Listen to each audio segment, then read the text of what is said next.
આજે અષાઢ સુદ છઠ છે, મંગળવાર છે, તારીખ 1/7/2025 વર્ષ છે.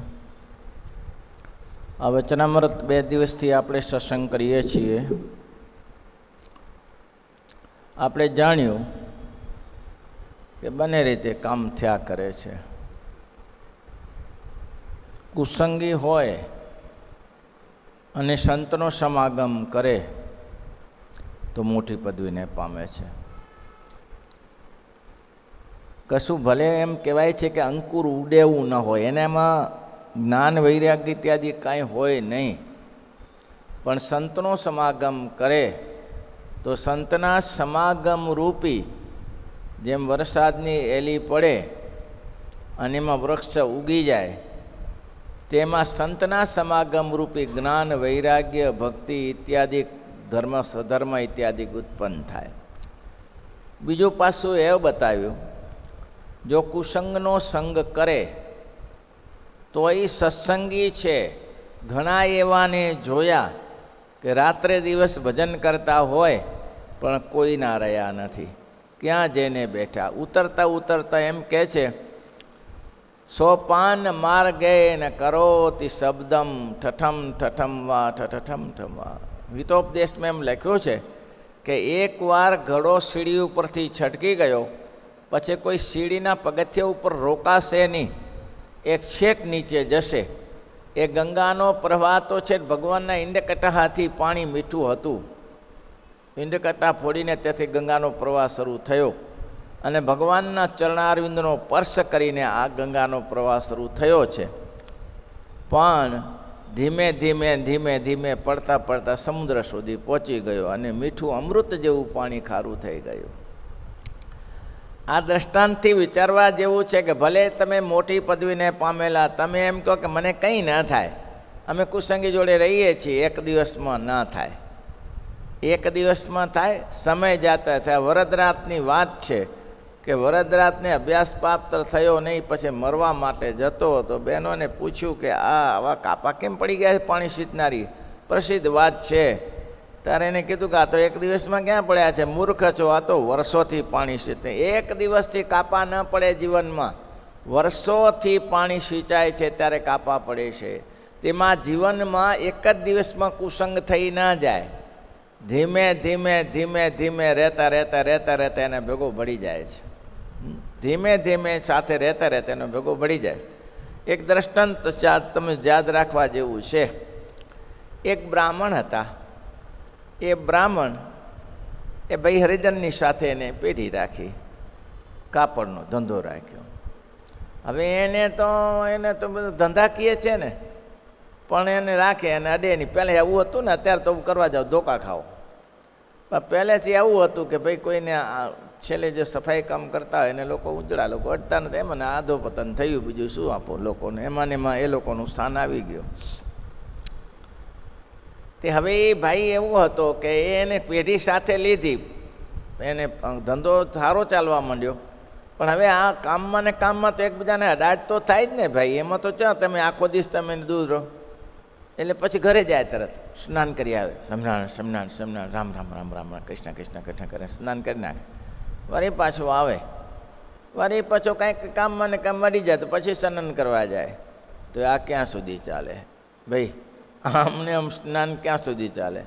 પછી ધીમે ધીમે ધીમે ધીમે ઓછું થવા લાગ્યું. પછી શું કરે, પાણી રાખે અને પાણી સ્નાન કરવાનું ભૂલી ગયો અને પાણી છાંટી દે. આપો હોસ્ટા પોસ્ટા કરીને પાણી છાંટી દે એટલે થઈ ગયો પવિત્ર. હવે પછી ઘરે જઈને સ્નાન કરતો, રોટલા ખાવા બેસે ત્યારે હવે આ દરરોજ છે આ લફ કરવા બેસવાની. એટલે પછી તો ધીમે ધીમે છાંટે ગઈ, નાવાનું ગયું. હવે દરરોજનું થયું, સાંજે ઘરે જવાનું, સવારે જવાનું, બપોરે જવાનું, આ બધું નહીં મેળવે. ધીમે ધીમે ચાલુ થઈ ગયા ભાઈ. એમાં ને એમાં ભાઈ સમય વધ્યો આગળ જતાં. પછી તો હવે આ લોકોમાં પ્રસિદ્ધ થઈ ગયા બ્રાહ્મણ જ્ઞાતિમાં કે આને કોણ કન્યા આપે. આ તો વટલાયેલો બ્રાહ્મણ છે, આજે બધું થાય પછી આજે પૈસાદારોને કન્યા આપી દે, તે દિવસે કોણ આપે? અત્યારે તો ભેંસો ગાયો કાપનારાને કન્યા સારા લોકો આપે છે વિચાર્યા વગરના, એને ખબર પડતી નથી. પોતાની દીકરીઓ ગમે તે જગ્યાએ નીચી જ્ઞાતિમાં ચાલી જાય તોય માતા પિતાને ખરખરો નથી. કુટુંબ હારવું છે ને, કુટુંબ હારું, હા તમે હારા રહ્યો, બીજું શું. ત્યારે આજે ચાલે છે બધું, પણ તે દિવસે જૂના જજનો સમયમાં તો આ ચાલતું નહોતું. એટલે પછી કોઈએ કન્યા ના આપી. એટલે પછી વિચાર કર્યો કે હવે લગ્ન તો કરવા પડશે કોઈ જગ્યાએ. એટલે હરિજનવાસમાં નિવાસ કર્યો, પછી મકાન લઈ આપ્યું અને એની દીકરી પરણાવી દીધી. સંસાર શરૂ થઈ ગયો. લ્યો થઈ ગયો ને. કેવા પવિત્ર હતા, પહોષ્ટા કરતા હતા, નાતા હતા, ધોતા હતા. પછી તો શું ભેગું થઈ જાય, ત્યાં ને ત્યાં રહેવાનું, એ મોજથી રહે ત્યાં. એમાં ને એમાં પછી ચાલ્યું. એમાં આ જે ગરોડા બ્રાહ્મણ કહેવાય છે ને, એમાં એ થયા પછી ચાલુ થઈ ગયા. પછી એટલે એક દિવસમાં થાય તો પાણી નાહતા હતા, સ્નાન કરતા હતા, સમનાણ કરીને પાણી નાખતા હતા, બધું કરતા હતા. પછી ધીમે ધીમે ધીમે ઓછું થઈ ગયું. આપણામાં એવું છે, જે સંત ત્યાગ વૈરાગની છટામાં હોય, ભગવાન સંબંધી ભક્તિમાં લીન હોય, બધું જ હોય, પણ કાલે આવ્યું ને કલ્પવૃક્ષ તજી લીએ કોઠારો, કલ્પવૃક્ષ તજી લીએ કોઠારો. કલ્પવૃક્ષ મળે તજીની, કલ્પવૃક્ષ મળે લીએ કોઠારો. કલ્પવૃક્ષની પ્રાપ્તિ થાય તો શું થાય? જે માગો એ પ્રાપ્ત થાય. પણ શું માગ્યું? કુવાડો માગ્યો. લે, કલ્પવૃક્ષ માગ્યો તો કુવાડો માગ્યો. હવે આનું શું થાય ત્યારે? તો આવો સંપ્રદાય, શુદ્ધ સંપ્રદાય છોડી અને આ નીચે ઉતરતા થઈ જાય. તેમ તમે કોઈ પણ કાર્ય કરો એમાં ઘણો વિચાર કરો કે આની પાછળ હેતુ શું થશે, પરિણામ શું આવશે. અત્યારે આપણે અહીંયા રહીએ છીએ, આટલી બધી બહેનો અહીંયા કામ કરે છે, અને સહેજ જો આમ નમતું જોખ્યું, સહેજ નમતું જોખ્યું, આ કડક કેમ રાખવું પડે કે આ ના થવા દો બાપા, નહીં તો અધોપતન થઈ જશે. સહેજ નમતું જોખ્યું એટલે એના કરતાં શ્રીજી મહારાજે એવી મૂર્ખામી તો નહીં કરી હોય ને. 6 મહિનાની બાળકીને, જન્મેલી બાળકીને હરી જાવ તો ઉપવાસ કરો. હવે આ ક્યાં લેવા દેવા? વિકાર છે એમાં? જન્મેલી બાળકીમાં વિકાર છે તો આવું બોલવાની શું જરૂર હતી? નિયમ કરવો તો ને કે 5-10 વર્ષની થાય પછી ન અડવું, એવું નિયમ કરવું તો ને. આવું જન્મેલી બાળકી સાથે આપણે સ્પર્શ નહીં કરવાનો. કેમ? એ બાળકી મોટી થાય. નાની બાળકી છે, તમે લોકો પગે લગાડવા આવે, બાપજીને પગે લાગો, બાપજીને પગે લાગો. કાલે અહીંયા જતો હતો તો ગાડીમાં બેઠો હતો, એ દીકરીને કે સ્વામીને પગે લાગ સ્વામીને. મેં કીધું ઠૂઠા જેવા, એને લગાડા, તું ઉતરીને પગે લાગ ને, તારે લાગવાનું હોય તો. એને માથાકૂટમાં ઉતર્યા સિવાય એટલે બારોબાર લેવા હોય છે. એટલે આ હલારો થઈ જાય, ખ્યાલ આવ્યો? આ ભેગસારો થઈ જાય. એટલે અહીંયા વચનામૃત કહ્યું કે એ તમે ઉતરી જશો ભાઈ, કુસંગનો સંગ કરશો. આ કુસંગ છે, એનાથી દૂર રહો. આજે એનો સમાગમ થયો, દીકરાઓ સંતો જોડે આવીને પગે લાગે, બેસે, ઉઠે. ઘણીવાર સંતો જોડે એની મિત્રતા બંધાઈ જાય, ગુરુભાવ બંધાઈ જાય. એટલે પછી મોટા થાય તો સુધી સંતોને છોડતા નથી હોતા. તો આ દીકરીમાં એ નહીં બંધાય. 5-10 વર્ષની દીકરી થશે એટલે એને એમ છે કે મારા ગુરુ છે, મારે બેસવાનું. વાત સમાજમાં ચાલે જ છે બધું. તો પછી ક્યારે તોડશો? જગતમાં તો આ વાત તો લોકોને ગમે નહીં, સમાજમાં લોકોને ના ગમે. સ્ત્રીઓનો ત્યાગભાગ શું કરવા? સ્ત્રીઓનો ત્યાગભાગ શું કરવા? એટલે આ બખાડા થશે લેવા દેવા વગરના. એને કરતાં રહેવા દો ને. મર્યાદામાં જે છે એ સંપ્રદાય શુદ્ધ છે. આટલું થાય છે તો એ લોકો થૂક નાખે છે ને અંદર. થાય છે તો એ લોકો એમ કહે છે ને આજે આ અહીંયા દીંડવાણું થયું, આ દીંડવાણું થયું. સ્વામિનારાયણ સંપ્રદાયને બીજાનું બોલવાની ત્યારે નથી. આનું કેમ? સફેદમાં એક દાગ પડી ગયો તો દેખાય કે આ દાગ છે. આ સંપ્રદાય ઉજળો છે ભાઈઓ. સંપ્રદાય દીવા જેવો ઉજળો છે, પ્રકાશમન સંપ્રદાય છે. આમાં નાની એક દાગ પડી જાય તોય દેખાય. હવે આટલો મોટો સંપ્રદાયમાં 4-5 હજાર સાધુઓ રહેશે. હવે એમાં બધા એક સરખા ક્યાંથી હોય? ઘરમાં 3-4 દીકરા હોય, એમાંથી ભલીવાર નથી આવતી. એક કંઈ ખરાબ ધંધે ચડી જતો, દારૂ પીતો થઈ ગયો હોય. હવે આ 5000 સાધુની સંખ્યા ફોજ મોટી સંપ્રદાયની છે. હવે એમાં આવું થાય ભાઈ. કોઈક તો નીકળે અંગારિયા, ના નીકળે.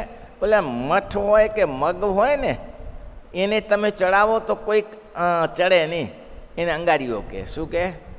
એવા અંગારિયા નીકળે તો નીકળે કે ના? સમાજમાં અંગારિયા નીકળે કે ના નીકળે? તો એવા અંગારિયાનો સંગ ના કરાય ભાઈ. એની જોડે બહુ એનો વાદ ન લેવાય કે એ જો ને આવા થયા તો અવાજ રહ્યા ને ત્યારે એને લોકો માને છે ને માને છે માને. મહારાજ કહે છે સંતો ભક્તો કુસંગના સંગથી દૂર રહેજો, અને જો કુસંગ કરશો, તમે નિષ્કામ છો, તમે નિર્માન છો, નિર્દોષ છો, નિસ્નેહ છે, તમને આ બધે પાંચે વર્તમાન છે, નિર્માણ છે, બધું જ છે, પણ જો એનો સંગ થશે તો બધા દોષ આવી જશે, બધા દોષ આવી જશે. સેજે સેજે સેજે સેજે આવી જાય. કેમ? એક ભાઈ જાત્રામાં આવ્યા હતા, અનુભવ વાત કરું તમને, નામ નહીં લઉં. પછી બહુ સેવા કરતા હતા સત્સંગમાં, પણ 15 જણા સાથી હતા, 15-20 જણા. પછી અમારો પ્રયાગમાં બાટલો ખોવાઈ ગયો, ચોરી ગયો કોઈ, તે પૈસા આપણી જોડે હતા નહીં. તે મેં કીધું ભગત, કીધું આ બાટલા વગર તો આપણે ચાલશે નહીં, લ્યો. પણ હવની વાત ને ઓલો કે હું શુક્ર આપું, હું શુક્ર આપું. આ તો આટલી બધી સેવા કરતો હતો, એને હું શુક્ર આપું, લ્યો. થયું ને આવું? નહીં તો સેવામાં છે પાછો બધી સેવા એમ નહીં. હવે એને 1500 થી 2000 બાટલો મળતો હતો. હવે એને શું નડતું હતું? વાદો વાદ. આ ન કરે તો હું શુક્ર કરું, આ ન કરે તો હું શુક્ર કરું. નહીં તો એ તો લાખો રૂપિયાની સેવા કરતો હતો. આ શું થયો? સંગ. આ સંગ થઈ જાય ભાઈ આવો. એટલા માટે સંગથી દૂર રહો. એ જોશોની આડીવરી નજર ના કરતા. આડીવરી નજર ના કરતા. કાલુપુરમાં એક હરિભક્તો બહુ ચોચા જોતો હતો, આ આમ કરે ને તેમ કરે ને, આમ સાધુ આમ કર્યું ને તેમ કર્યું. એક હરિભક્તો બહુ સત્સંગી, જો સાંભળી લે, અહીંયા નન્ના દેવ છે, અહીંયા ધર્મભક્ત હરિકૃષ્ણ મહારાજ છે, અહીંયા રાધાકૃષ્ણ દેવ છે, અહીં ઘનશ્યામ મહારાજ છે, બીજા ઘનશ્યામ એક જ સાઈડમાં છે ને? તો કે હા, એ તો એક જ સાઈડમાં છે. તો આમ નજર રાખ ને, આમ શુક્ર રાખે છે. હા, કેટલું સરસ કહ્યું. તો નજર આમ રાખ ને. જ્યાં આ સાણી લેવા જેવું છે કે સારામાં નજર રાખવી, ખોટામાં નજર ન રાખવી. આપણે ખોટામાં નજર રાખવાથી શું થાય? સારી વસ્તુમાં સહભાગી બનો, ખોટી વસ્તુમાં સહભાગી બનીને શું કાઢી લેશો તમે? એટલે મહારાજે આ વચનામૃત સરસ કહ્યું. મહારાજ કે આનું નિયમ જ એવો છે. અને પોતાને છેલ્લે કહે છે, પોતામાં કોઈ અયોગ્ય સ્વભાવ રહેતો હોય તો મૂંઝાઈ જવું નહીં. અયોગ્ય સ્વભાવ રહેતો હોય તો મૂંઝાઈ ના જવું. સ્વભાવ તો હોય. ગુણાતીતાનંદ સ્વામી કહે કેટલાક તો સ્વભાવ મહારાજે રાખ્યા છે. લે, હવે રાખવાની છે જરૂર. મહારાજ તો સ્વભાવ કરવા બેઠા. મહારાજે તો કીધું નિસ્વાર્થ, નિર્માણ, નિષ્કામ, નિસ્પૃહી ને નિસ્નેહી. હવે આ 5 વર્તમાન બતાવ્યો અને પાછા કે મહારાજે ગુણાતીતાનંદ સ્વામી કે સ્વભાવ રાખ્યા છે. એ સ્વભાવ રાખ્યા છે એટલે આપણે પ્રયત્ન કરતા સ્વભાવ ના ટળે તો મહારાજની ઈચ્છા સમજવી. એમ પ્રયત્ન ચાલુ જ રાખવાનો, આપણે બંધ નહીં કરવાનું, પણ મહારાજની ઈચ્છા સમજવાની કે ભગવાનની આવી ઈચ્છા હશે, મારામાં ખોટો અભાવ અહંકાર ના આવી જાય, એટલે આ સ્વભાવ મારામાં છે. પણ ભગવાન મારા ઉપર દયા કરશે, પ્રાર્થના કરીએ આજે ને કાલે ભગવાન મારા સ્વભાવને મને દૂર કરશે. બસ આવી પ્રાર્થના કરવાની. આવી રીતે સંતનો સમાગમ કરીને કોઈ સ્વભાવ ટાળે તો ટળી જાય. અને જો આવું ના થાય તો 5 ઉપમા બતાવી. શું કર્યું?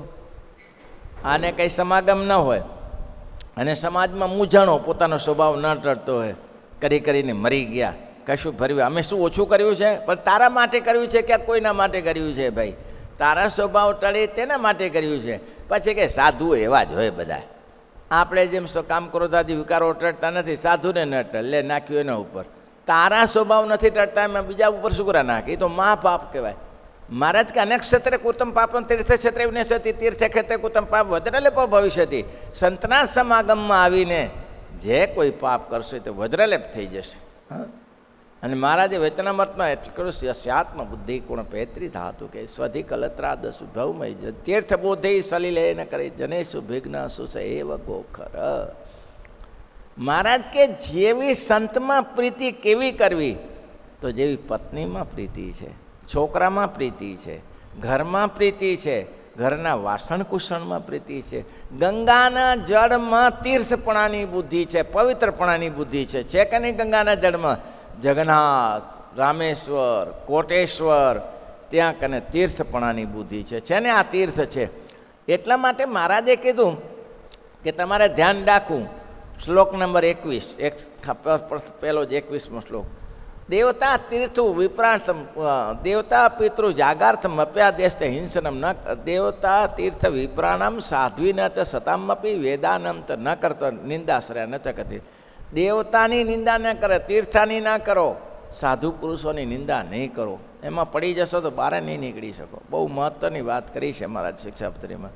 તો મહારાજ કે એને વિશે જેવી પવિત્રપણાની બુદ્ધિ છે, રામેશ્વર જાઓ, કોટેશ્વર જાઓ તો નાનું મોટું ચાલતું તો હોય, જગન્નાથપુરી જાઓ, ગમે તે જગ્યાએ સમુદ્ર કિનારા હોય તો હોય, પણ છતાં તમે એમ માનો છો કે આ પવિત્ર જગ્યા છે, ભગવાનને રાજી કરાય, બસ એ જરૂરી છે. એવી બુદ્ધિ સાધુને વિશે થાય. એ તો કદાચ સમજાય કે ન સમજાય, પણ પત્નીમાં બુદ્ધિ છે એવી સાધુમાં થાય છે, છોકરામાં બુદ્ધિ છે એ સાધુમાં થાય છે, નથી થતી. તો અહીંયા કહે છે એવી બુદ્ધિ સંતોમાં રાખીને એની સાથે હેત કરવું, એવી બુદ્ધિ. અને એને કહેવું કે સ્વામીજી મને આ તકલીફ પડે છે, સ્વભાવમાં આવું છે, શું કરું? તો સંતોના સમાગમે કરીને ધીમે ધીમે સ્વભાવ ટળી જાય. નહીં તો 5 ઉપમા છે ભાઈ, પહેલી બોલો ભગતજી, બોલો 5 ઉપમા બોલો. મૂંઝાય તો શું થાય? સૂઈ જાય. મૂંઝાય ને સૂઈ જાય. આ સમાજનું નરું દર્શન છે. બીજો રૂવે, કશું ના ચાલે તો રૂવે, પછી એમ કરીને એનો સ્વભાવ ટાળવાનો પ્રયત્ન કરે, રૂઈને પણ પોતાનું કરે. ત્રીજું ઝઘડા કરે કોઈની સાથે. ચોથો ઉપવાસ કરે. બીજું શું કરે? અને છેલ્લે આ 4થી ન બચે તો 5મું કેનાલ નજીક છે ભાઈ, કેનાલ નજીક છે, મરે. આ જ કરે છે બધું. શું સામાન્ય રીતે લક્ષ્મણપુરામાં રામભાઈ બહુ સારા સત્સંગી કોઠારી છે આજે લક્ષ્મણપુરા કોલાજ જોડે. એની દીકરી, રામભાઈ અત્યારે અમેરિકા છે, એની દીકરીનો દીકરો, જુઓ સંત સમાગમ ન હોય તો કેવું થાય જરા જાણજો. હવે આ લોકો મંદિરો હોય પણ છોકરાને લઈ જતા નથી. કેમ? હમણાંનો કિસ્સો છે, અઠવાડિયું થયું. છોકરાને મંદિરે ના લઈ જાય. કેમ? પોતે નવરા પડતા નથી. શનિ રવિ લગભગ મંદિરોમાં જતા હોય, પણ નવા નવા ગયા હોય તો પૈસાની લાલચ હોય. આટલી નોકરી કરી, અને તો અમેરિકામાં તો એવું છે ને, જેટલા કલાક નોકરી કરો એટલા પૈસા મળે. એટલે લાલચે કરીને નવરા થતા નથી, અને છોકરા ત્યાં જતા નથી. છોકરો 10મામાં હતો. હમણાં 8-10 દિવસ થયા. છોકરો 10મામાં હતો, અને મિત્ર સાથે કંઈક ઝઘડો થયો. મિત્રની સાથે ઝઘડો થયો ને ઘરે આવ્યો. મિત્રને ફોન કર્યો કે તે મને આવું કીધું ને, તું લેતો જા, હું ફાંસો ખાઉં છું. બોલો, લેવા દે વગર હું ફાંસો ખાઉં છું, જોઈ લેજે હવે તું. હવે એને કાંઈ લેવા દેવાથી. હવે સામાન્ય મિત્રો જોડે તો નાની મોટું થયા કરતું હોય, હું ફાંસો ખાઉં છું. અને પહેલાં એ તરત જ પોલીસને ફોન કર્યો અને ગાડી મૂકી આવ્યો તો પતી ગયો. આવ્યો ત્યાંથી પંખે લટકી ગયો. બોલો, પોલીસ ત્યાંથી તાત્કાલિક આવી, નહીં હોય તો 10 જ મિનિટમાં પોલીસ આવી જાય. ત્યાંની પોલીસ તો સાવધાન છે ને. પહેલાં એ ફોન કર્યો કે આવું થાય છે કંઈક, તમે તાત્કાલિક કરો. એટલે 10 જ મિનિટમાં આવી ગયો. પણ આને ફાંસો ખાતો શું વાર લાગે? એને તો તૈયારી જ હતી બધી. અને કહ્યો હવે આમાં એને લાભ શું થયો? હવે એના મિત્રનો દોસ્ત, મિત્ર તો કાંઈક વાતચીત મંડાગડ્યા હશે, એમાં કાંઈક થયું હશે. હવે આ પોઝિશન છે. પણ જો સંત સમાગમ હોય તો બચી જાઓ. એટલે મહારાજ કે સ્વભાવ હોય એ ધીમે ધીમે સંતનો સમાગમ કરે. રામભાઈ બહુ સારા સત્સંગ, દીકરી એ સારી સત્સંગી છે, પણ અમેરિકામાં લોભ લાગ્યા વગર રહેતા નથી. એટલે આવું થયું. એટલે ફોન આવ્યો તો હમણાં જ ભાઈનો કોઈનો ફોન આવ્યો તો કે આવું થયું, સારું અહીંયા તો થશે, ભગવાનની ઈચ્છા થાય, ભાઈ શું કરીએ ત્યારે. એટલે મહારાજ કે સમજીને ટાળો તો ટળી જાય. સમજીને ટાળો તો ટળી જાય. નહીં તો શું થાય? સૂઈ જાય, રૂવે, ઝઘડે, ઉપવાસ કરે, છેલ્લે મરે. આ 5 સાધન તો છે જ જીવના. આ લૌકિક માટે છે. અને મહારાજ કે સમજી વિચારીને જો કામ કરીએ તો મહારાજ કે દાવાનળ લાગ્યો હોય, અહીંયા દૃષ્ટાંત આપ્યું કે દાવાનળ જંગલમાં લાગ્યો હોય તો વરસાદની એલી થાય તો ઓલાઈ જાય કે ન ઓલાય? ભાઈ ઓલાય કે ન ઓલાય? દાવાનળ ઓલાય? દાવાનળ ઓલાઈ જાય? ઓલાઈ જાય ને. માથે ધડામાર વરસાદ પડે તો ગમે આખું જંગલ સળગ્યું હોય તો ઓલાઈ જાય. એવા ઘણા દાખલા છે. પણ મહારાજ કે વીજળીનો અગ્નિ ઓલાય છે? વીજળીનો અગ્નિ કઈ દિવસે ઓલાયો જો તમે? તો મહારાજ કે સમજણ છે એ તો વીજળીના અગ્નિ જેવી છે. કેવી છે? સમજણ છે ને, અને એક સમજણ સંત સમાગમ વગર નથી આવતી. સંત સમાગમ કરે તો એવી સમજણ આવે. અને મહારાજ કે ગમે તેવું થાય, મરવું શું કરવા પડે? મરવાની ક્યાં જરૂર છે? મરવાથી કે દુઃખ ઓછું થઈ જશે? એ તો પાછું ચાલુ થશે બીજા જન્મમાં. કરેલું કર્મ તો છોડતું છે નહીં કોઈને, એટલે મરવાની કોઈ જરૂર નથી. આ સંત સમા લોકો માને છે કે આમ થાય ને. તે થોડા દિવસ પહેલાં એક ભગત હતા કાઠિયાવાડમાં, તે પોતાના 2 છોકરા હતા. એ છોકરાને સંતો જ્યારે આવે ત્યાં અઠવાડિયું 10 મિનિટ પહેલાં વાત કરી હતી, અઠવાડિયું 10 દિવસ સંતોની જોડે જ રાખે. તમે સંતોની જોડે રહેવું. તે દિવસે લાકડાનું, એટલે ગામમાંથી લાકડા લાવી આપવાના, સંતોને દૂધ લાવી આપવાનું, આપણે ખર્ચે શાક બકાલું લઈ આપવાનું, પછી વાસણ ઘસી નાખવાના, સફાઈ કરવાની. હવે કતીરાનો ટાઈમ, કપાસ વીણવાનો ટાઈમ, અને સાધુ આવેલા. એટલે આને કીધું તો 2 મજૂરો રાખી લઈશું, તમે સેવા કરો. હા, તો એ સેવા કરે અને મજૂરો રાખે. પડોશી કે તારા જેવો મૂર્ખો કયો, છતે છોકરે મજૂર રાખે છે અને છોકરાને બેસાડી બેઠો. તો બેઠા કાંઈ નથી, તો સેવા કરે છે. 5-6 સંતો આવ્યા છે, પણ એ સંતો સેવા કરશે એની રીતે તારે શું લપ કરવાની જરૂર હતી? તો કે ભાઈ આમાં સુખ શાંતિ આમ જ છે. આમાં શું સુખ શાંતિ હોય? ઘરના પૈસા ગોપીચંદ ઘસીને સાધુની સેવા કરવી. હવે આ તો એનું નિયમ હતું કે સાધુ આવે એટલે 2 છોકરાને મૂકી દે. ધીમે ધીમે થોડો સમય ગયો. સંતો તો રહેવાના ન હોય. હવે એને એ પડોશી જે વાત કરતો હતો એના છોકરાને કોઈ ગામની છોકરી સાથે લફરું થયું. અને લફરું એવું થયું કે ભાઈ તોફાન આખા ગામમાં મત મચાવી દીધી. પછી તો એ ભાઈને એવો દંડ થયો. તે દિવસે એને 1000 રૂપિયાનો દંડ સરકાર ગ્રામ પંચાયતે કર્યો કે 1000 રૂપિયાનો દંડ કરો અને છોકરાને ગામ બારો કાઢી મૂકો. લ્યો, આ કાઢ્યું અંદરથી. પછી એને એક દિવસે કહ્યું કે પડોશી, મારે 1000 રૂપિયાનો ખર્ચો નહોતો થયો તે દિવસે. મારે સંતોની સેવામાં 1000 રૂપિયાનો ખર્ચો નહોતો થયો. મારે તો એક તે દિવસે શું ખર્ચો થાય? 5-25 રૂપિયાનો ખર્ચો થાય. મારે 1000 રૂપિયા નથી ભરવા પડે. અને છોકરો મારે ઘરે જ છે. ત્યારે પહેલાં એ કીધું કે તમારી વાત ત્યારે મનાણી હોત ને તો કામ થયું હોત, પણ ન મનાણી એટલે આ અમારી હાલત થઈ. આબરૂ ગઈ, ગામમાં આબરૂ ગઈ, હાલત બગડી ગઈ. આ સંત સમાગમે કરીને થાય. સંત સમાગમ સિવાય નહીં થઈ શકે. સંત સમાગમ પરાણે આફ્રિકામાં હું એક ફેરા ગયેલો. તે લોકોને મેં કીધું, હું મારો પેલા ક્લાસ ચાલતો એટલે છોકરાને ભણાવવાનો. તો મેં કીધું અહીંયા 5-6 મહિના રહેવાનું હતું આફ્રિકા. મેં કીધું ભણાવીએ. તો એ આફ્રિકાવાળા પટેલિયાઓ હોશિયાર છે મારા બેટા, બહુ જબરજસ્ત છે. એને ખબર છે મંદિરો વગર કામ નહીં થાય. છોકરા ખાતર થઈ જાય, મલી થઈ જાય. આ દિવ્ય સત્સંગ રાખ્યો છે ને કચ્છીઓએ, એ પોતાના છોકરાને પકડીને રાખ્યો છે. મંદિરો જાઓ, અરે 50-50, 60-60 માઇલથી છોકરાને મૂકવા આવતા કે સ્વામી ક્લાસ ચલાવે છે, બેસશે સત્સંગ કરશે, 2 કલાક સ્વામી જોડે બેસશે. આ ભાવ રાખો. કચ્છમાં સત્સંગ ટકી રહ્યો છે, એના પ્રતાપે ટકી રહ્યો છે, બાકી સત્સંગ ના ટકે. સંત સમાગમને કથા વાર્તા વગર સત્સંગ ટકે? આ કથા વાર્તા થાય છે ને એટલે આટલું સરળ ચાલે છે. જે દિવસે કથા વાર્તા બંધ થઈ જશે, અધો થઈ જશે. શ્રીપતિમ શ્રીધરમ સર્વદેવ